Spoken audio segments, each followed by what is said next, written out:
They mocked our fragility long before a single Terran ship fired a shot.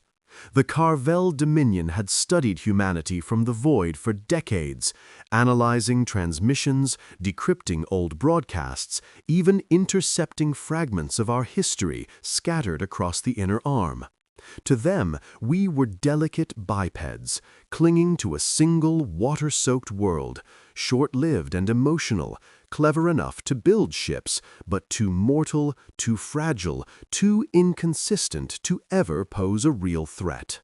They catalogued us in their archives with clinical precision. Soft-skinned, reactive, short-lived, biologically inefficient species with limited expansion potential.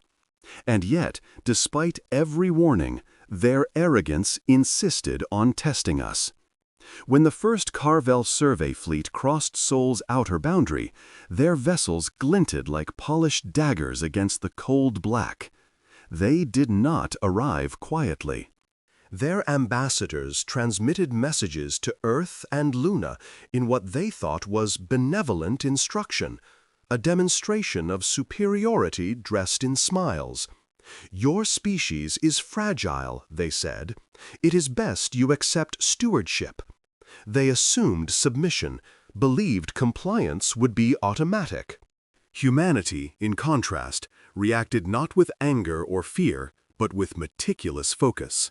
Across Sol, engineers checked reactor cores, ensuring power reserves could handle extended combat conditions. Pilots ran simulations, testing evasive maneuvers, escape trajectories, and coordinated response drills that had been refined over centuries. Soldiers tightened armor and weapon systems, reviewed boarding procedures, and ran emergency drills with silent precision. Even the civilians were swept into readiness. Communication networks, energy grids, and orbital maintenance stations switched to contingency protocols. It was not chaos nor panic. It was preparation, the quiet kind born from knowing that the moment the predator shows its teeth, the prey must already be ready to fight back. Humanity had endured floods, plagues, wars, and near-extinction events. Fragility, we understood, was not weakness. It was a crucible. And now, the Dominion was about to experience what it forged in the human spirit. The first Carvel ships slipped past Neptune, scanning the outer system for what they expected to be primitive defenses, or none at all. Their commanders, decked in gold-trimmed uniforms that gleamed even in the void, assumed the drones, relic probes, and scattered satellites were simple instruments of warning, an inconsequential early detection system. They laughed as their flagship transmitted boasts to the core worlds. "Sol will yield in days." The Terrans are soft, their defenses shallow, their will as fragile as their bodies. The Dominion's arrogance was monumental, a self-assured conviction built over centuries of conquering species that bent and broke before them. They did not notice the first subtle changes in the void. Tiny shifts in magnetic fields, subtle energy fluctuations from long-dormant satellites, the quiet hum of centuries-old defense networks awakening. Sol was stirring. The awakening was deliberate. Across the Kuiper Belt, millions of Terran sentinels, constructs buried beneath ice, long considered dormant by the galaxy, powered up. Each one ran silent diagnostics, aligned targeting sensors, and calibrated energy conduits to a precision the Dominion could not detect until it was too late. The first warning came as a faint energy pulse, almost imperceptible, but enough to fry a sensor array on a Dominion Vanguard ship. The invaders dismissed it at first, attributing the anomaly to interference from solar wind. But the pulses continued, multiplying and growing more precise with each passing second. Humanity had learned over millennia that survival was less about brute strength and more about anticipation, preparation, and the ability to strike at the perfect moment. By the time the Carvel fleet approached Pluto, the outer defenses fully awakened.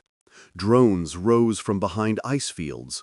Hollowed-out asteroids rotated to reveal concealed railgun batteries, and stealth satellites hidden in plain sight activated in coordinated formation. The Dominion attempted to respond with mass plasma volleys and graviton sweeps, but each salvo was countered with uncanny precision. Terran drones moved unpredictably, yet with perfect coordination, creating patterns that defied Dominion modeling software. A single Vanguard cruiser was shredded almost immediately, its hull split by a combination of magnetograph pulses and high-velocity tungsten rods that humans had launched from distant Kuiper installations. The Dominion's confidence faltered as their perfectly honed war doctrines failed. Nothing in their calculations accounted for the speed, adaptability, or audacity of these seemingly fragile bipeds. Even as they pressed inward, the Dominion underestimated the Terran resolve. Sol's defenses were not isolated. They were layered, networked, and evolving. Asteroid belts that seemed empty contained hidden antimatter projectors.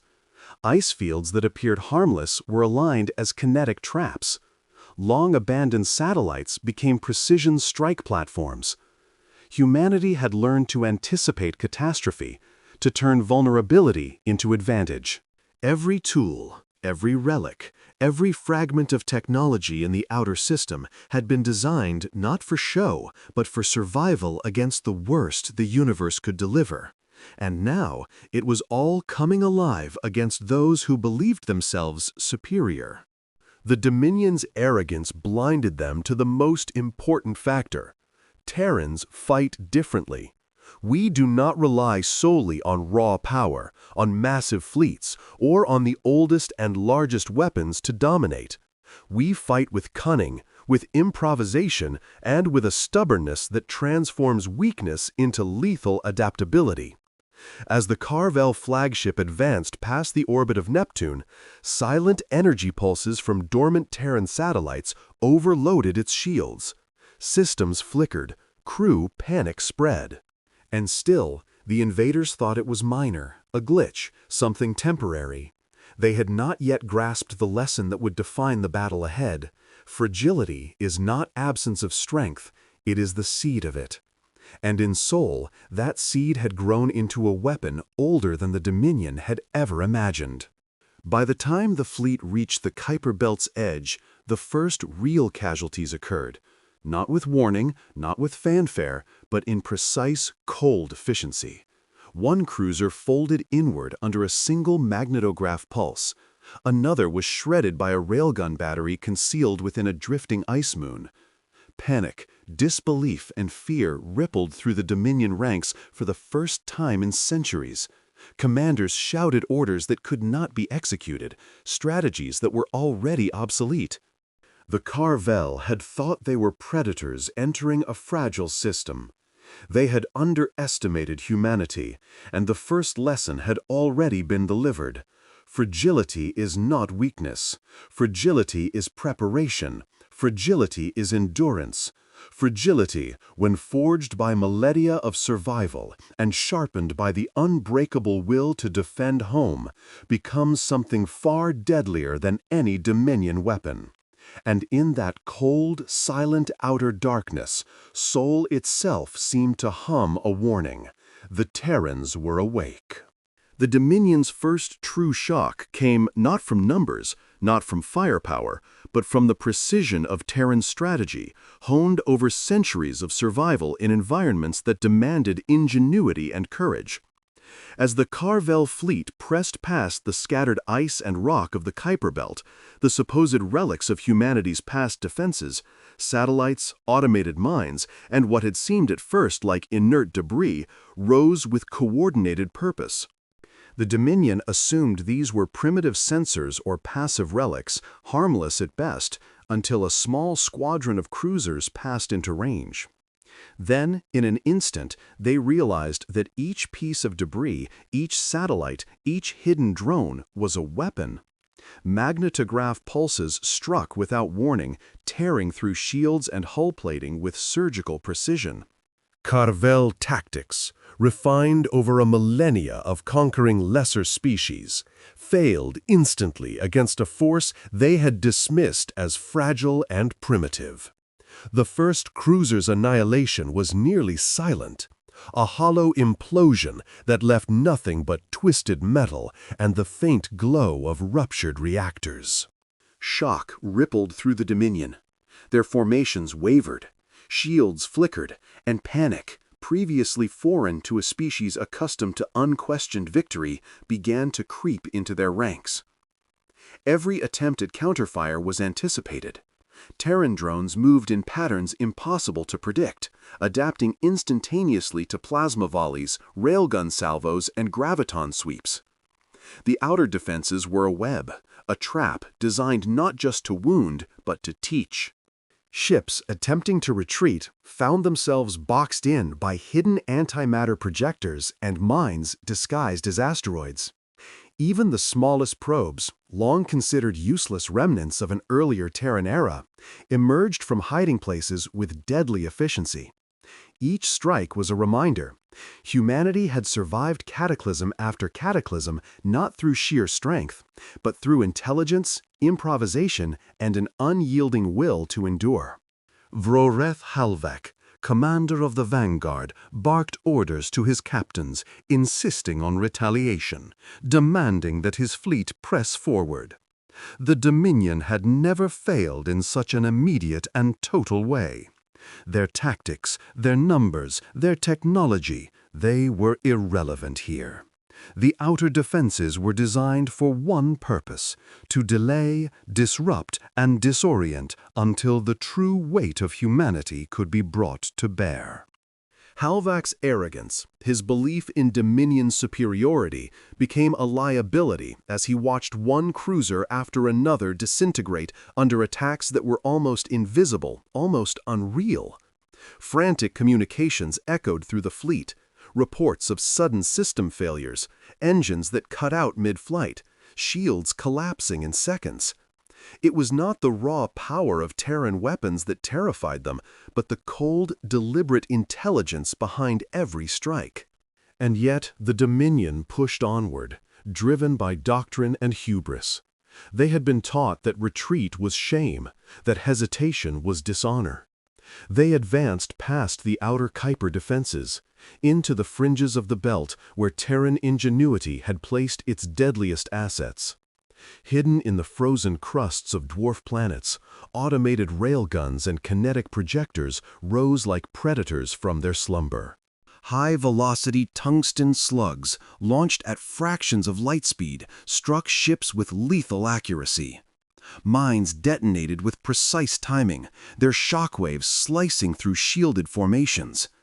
Even the smallest Terran drones, only meters in length, could disable entire control nodes aboard a Dominion cruiser, causing cascading system failures that left a vessel drifting, helpless. The Dominion had believed the Terrans fragile because they were human. They had believed weakness meant predictability. But every human instinct, every learned skill, every adaptive survival tactic had been encoded into this defense network, and it moved with terrifying, inhuman precision. As more cruisers fell, the Harvel began to recognize a pattern, a brutal, orchestrated choreography designed to teach them a single lesson: fragility is not weakness. Their fleet faltered, shields strained to the point of collapse, engines burning dangerously to maintain formation, and yet they still clung to pride. Halvak's voice cut through the bridge comms, sharp and commanding, demanding order, demanding courage, demanding that the fleet fulfill its mission despite the chaos. And still, Terran defenses anticipated his every move. Gravity wells manipulated to alter trajectories, automated interceptors swarming in perfect formations, and hidden antimatter cannons struck key vessels just as they attempted maneuvers to evade destruction. Every loss, every failure, reinforced the chilling reality: humanity was not fragile in the sense the Dominion believed. Humanity was dangerous because every perceived weakness was a tool, Every vulnerability a weapon, every instinct a strategic advantage. The Dominion fleet finally reached the inner Kuiper Belt, battered and diminished. Their arrogance had been shattered. Their models were obsolete. And yet, even now, the Terrans did not fully reveal themselves. The outer defenses were only the first line, a warning, a taste of what awaited deeper within Sol's protective web. Hidden grids within Pluto's frozen shell, defense satellites disguised as moons, and autonomous drones camouflaged as debris awaited activation. The Dominion, expecting fragile humans to crumble before force, now faced a species that had turned vulnerability into intelligence, fear into strategy, and fragility into the foundation of a weaponized will. Vureth Halvak, watching the remains of his fleet drift like ragged shadows, realized too late that Sol was not merely defended, it was alive, aware, and lethal. Humanity had prepared for this moment not with arrogance, but with centuries of patient endurance. And the first taste of true Terran strength was only the beginning. The true scale of Terran ingenuity revealed itself as the Carvel fleet stumbled into the inner system. By this point, the Dominion's pride was unraveling, each cruiser drifting like wounded leviathans, their shields flickering, their engines straining to maintain formation. They had expected resistance, but nothing like this. Humanity's defense network had evolved into a living web, stretching from the Kuiper Belt inward through the orbit of Jupiter and Mars. It was not merely machinery, it was strategy made tangible, adaptability made manifest. Automated railguns hidden in the asteroid belt fired at impossible angles, kinetic projectiles striking before targeting computers could even register a trajectory. Drones, some no larger than a shuttle, coordinated in synchronized swarms, disabling navigation systems, tearing open hulls, and scrambling communications with a precision that made Dominion officers question whether humans were guiding them remotely or had somehow fused instinct with algorithm. Every move the Carvel made seemed anticipated, countered, rendered irrelevant. By the time the fleet reached the orbit of Jupiter, the Dominion could no longer call this resistance incidental or improvised. Massive energy shields, long dormant across scattered orbital platforms, flared to life, bending and redirecting weapon fire, while automated turrets recalibrated in real time, striking at the most vulnerable points of the largest Carvel ships. Plasma beams that should have vaporized Terran satellites were absorbed, redirected, or simply nullified. Entire squadrons that attempted to flank were shredded in seconds by pre-positioned railgun arrays and intercepting drones. The Dominion had come expecting a primitive species, and what they encountered was a civilization that had taken every vulnerability, every weakness, and engineered it into a weapon of unimaginable cunning. Humanity had no illusions about strength. Every fragile hull, every vulnerable system, every exposed human life had been counted, tested, and used to create strategies capable of defeating an enemy that had conquered entire star systems. Halvak's flagship, the pride of Vokran, became a test of Terran resolve and discipline. The Dominion's most advanced vessel, it had never encountered a foe that could withstand even a fraction of its firepower. And yet, the moment it entered the inner defense perimeter, it was nearly crippled by a combination of coordinated human tactics and automated weaponry. Magnetic pulse arrays struck its engines simultaneously, causing cascading failures in propulsion. Shield modulators overloaded under carefully timed bursts from orbital batteries, leaving critical systems exposed.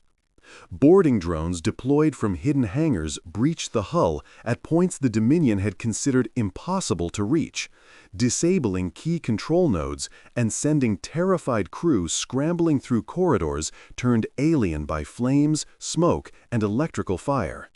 Every move the humans made was fluid, improvisational, and precise, a deadly dance that turned every perceived Dominion advantage into liability. Even the Dominion's most confident officers began to realize the scope of humanity's preparation. Every planet in Sol's inner system had been retrofitted with defensive contingencies, every moon armed, every station a fortress. On Mars, military installations and civilian colonies alike were integrated into the planetary defense network, capable of contributing energy, weapons, and tactical support. Asteroids previously thought inert were converted into kinetic platforms, spinning and deploying projectiles faster than targeting systems could track. The outer moons of Jupiter, once simple observation posts, fired antimatter slugs in coordinated volleys, cutting through the Dominion's heavier armor as though it were paper. The Dominion had assumed humans were fragile. They had assumed vulnerability equaled weakness. But humanity had converted vulnerability into foresight, foresight into strategy, and strategy into a weapon that struck with absolute precision. Then came the orbital arrays, the crown jewel of Terran ingenuity. Around the orbit of Saturn, a lattice of megastructures unfolded from behind ice and rock, rising with silent menace. Towers hundreds of meters tall, armed with energy projectors, mass drivers, and antimatter cannons, aligned into geometric formations calculated to concentrate fire on any approaching vessel. These were not stationary weapons. They moved as a single entity, coordinating with drones and satellites, adapting in real time to each maneuver the Dominion attempted. Halvak's attempts at evasive action were futile. Every turn, every acceleration, every course adjustment had already been anticipated. The lattice fired in volleys that destroyed multiple cruisers almost simultaneously, the precision of each strike erasing entire sections of the fleet before emergency shields could respond. The Dominion watched, horrified, as their most advanced vessels melted under coordinated firepower, a feat that no civilization had ever accomplished. The Terrans did not stop with raw firepower. Psychological warfare became a weapon as well. Holographic projections of battlefields, fleets, and human boarding teams were deployed across orbital systems, designed to confuse and intimidate. Dominion sensors, trained to respond to movement and energy fluctuations, were overwhelmed by decoys, misdirections, and adaptive countermeasures. Communication systems were intercepted and scrambled, leaving the Dominion in isolation, unable to coordinate even within their own fleet. Every attempt at dominance, every calculated move, every arrogant assumption was turned against them. Humanity had learned from centuries of vulnerability, from the fragility of life on a single world, that preparation and adaptability could transform weakness into unassailable strength.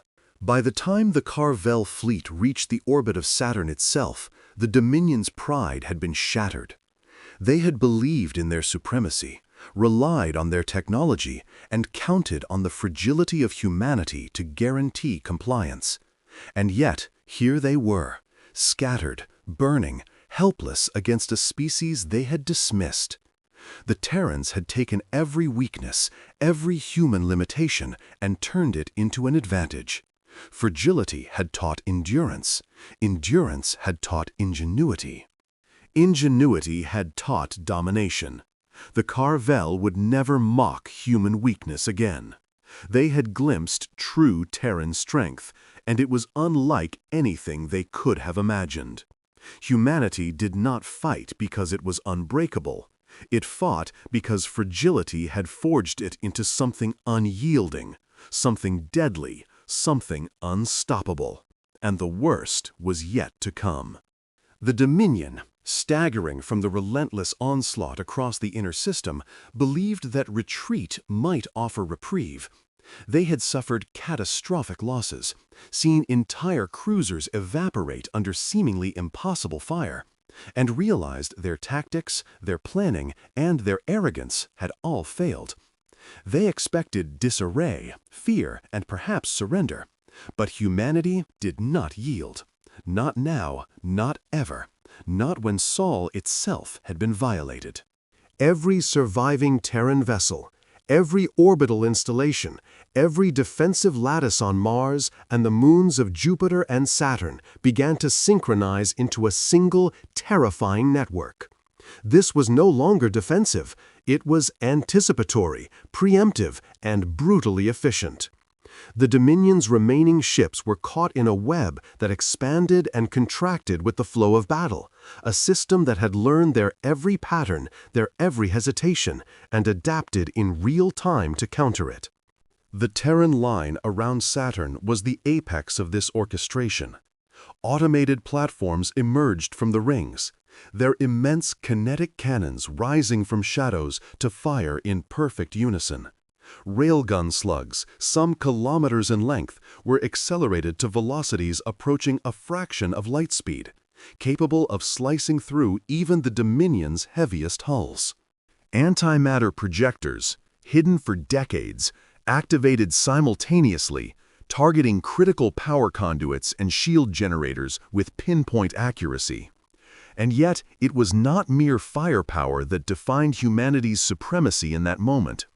It was the orchestration, the seamless integration of centuries of accumulated knowledge.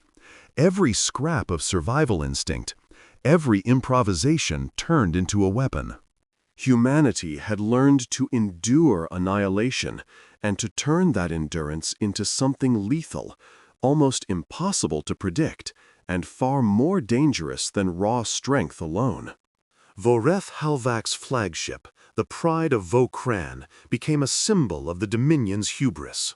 He ordered volleys of plasma and graviton pulses, expecting Terran installations to falter, expecting humans to retreat beneath overwhelming force. And yet, each strike was deflected, absorbed, or countered before it could reach its mark. Tiny drones executed precision strikes on engines and navigation nodes. Automated satellites, seemingly inert moments before, adjusted their positions with impossible agility to intercept incoming munitions. Systems failed aboard the Pride one by one, cascading into an almost total loss of control. Crew members panicked in corridors as automated boarding drones breached hatches previously thought impervious. Every assumption the Dominion had relied upon for centuries crumbled in minutes, and Halvak realized that the Terrans were no longer defending, they were rewriting the very rules of engagement. Even the Dominion's most confident captains felt the weight of the Terran adaptation. Jupiter's moons, once distant observation posts, fired simultaneous volleys of mass drivers, cutting down entire formations. Satellites, disguised as inert debris, coordinated attacks on command nodes, disabling communications across multiple vessels in seconds. Mars itself became a weaponized planet. Orbital defenses, planetary batteries, and mobile ground units converged in real time to protect not just the surface, but the surrounding void.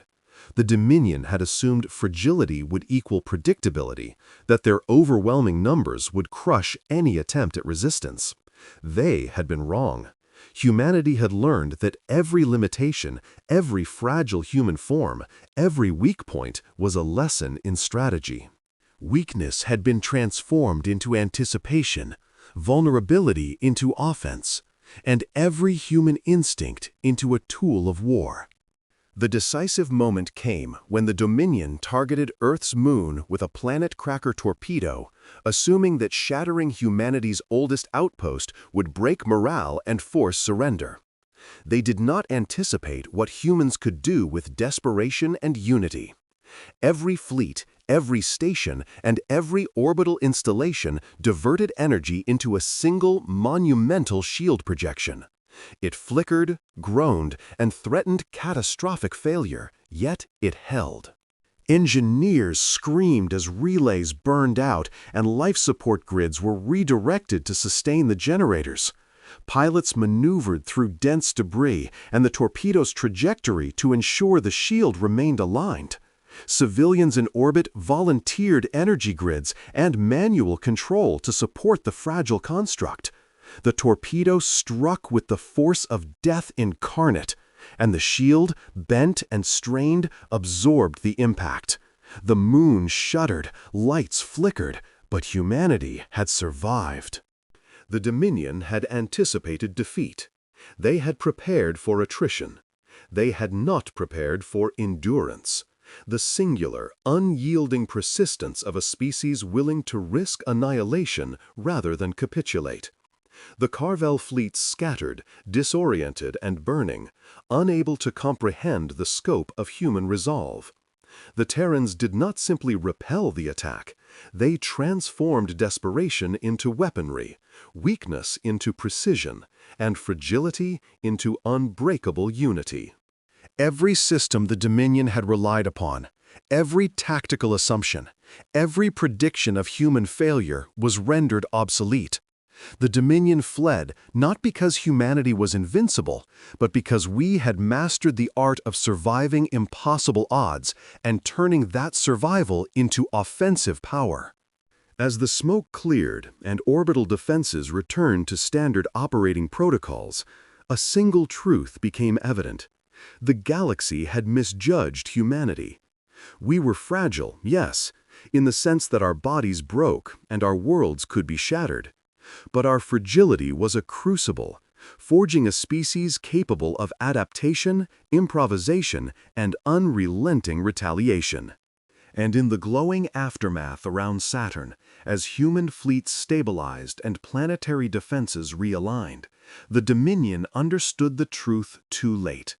Humanity's strength was born of its fragility, and that strength was now fully awakened, waiting and unrelenting.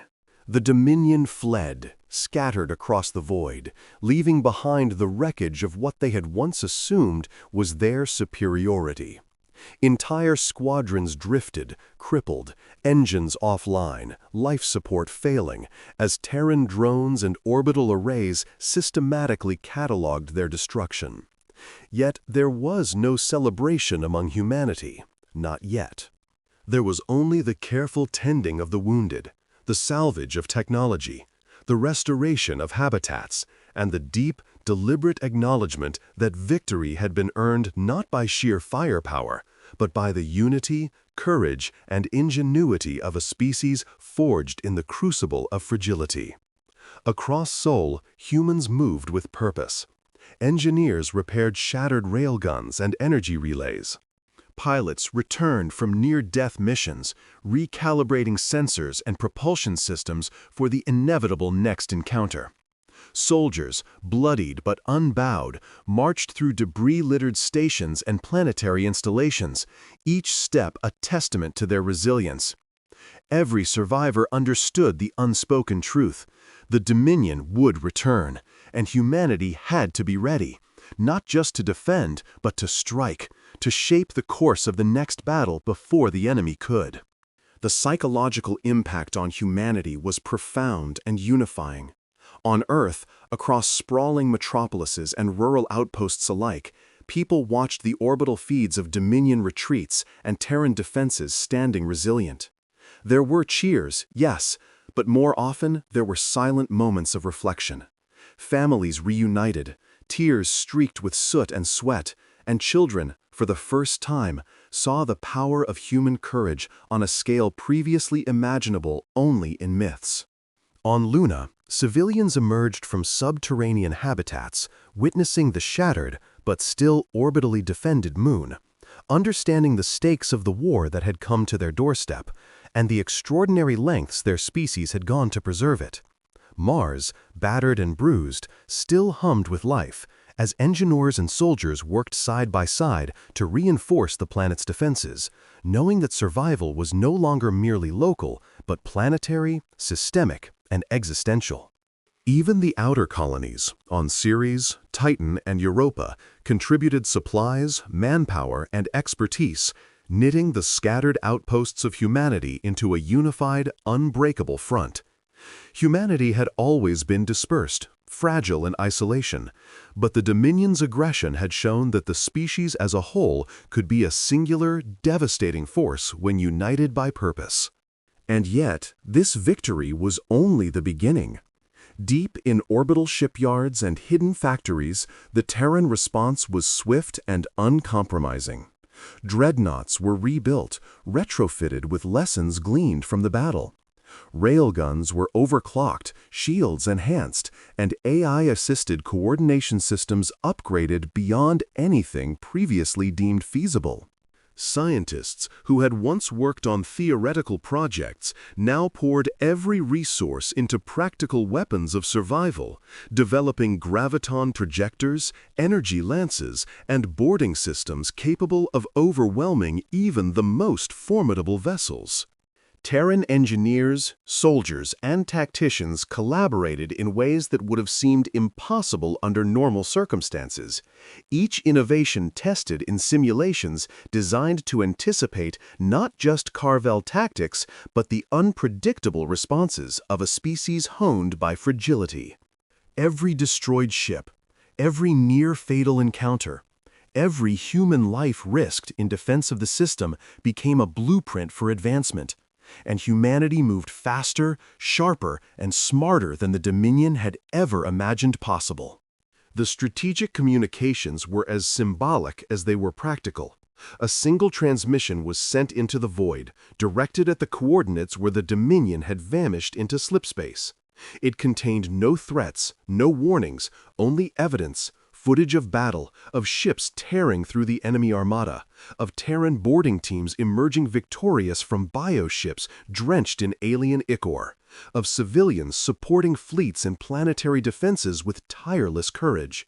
At the end of the broadcast, the image of Earth rose behind a wall of Terran warships, illuminated by the glow of orbital shields and lasers, with the caption emblazoned in every known galactic language. This is what Terran strength means. It was not arrogance, it was the truth of a species that had been underestimated for centuries. Fragile humans had faced annihilation, and from that trial they had emerged stronger, wiser, and unbroken. The Carvel, upon intercepting the transmission, felt the weight of their misjudgment. They had believed fragility equaled weakness. They had believed mortality and emotionality rendered humans predictable, submissive, irrelevant. And yet, the reality was far different.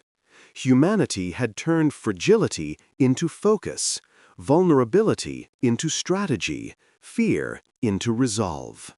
Every battle, every failed assumption, every loss the Dominion inflicted had been absorbed and transformed into knowledge, reinforcing the species' ability to survive, adapt, and retaliate. The Dominion's retreat was not a momentary lapse. It was a recognition of a force that could not be ignored, underestimated, or subdued by conventional measures. Across the inner system, Terrans prepared for what would inevitably follow. Ships, stations, and planetary defenses were repaired and upgraded, supply lines strengthened, colonies reinforced.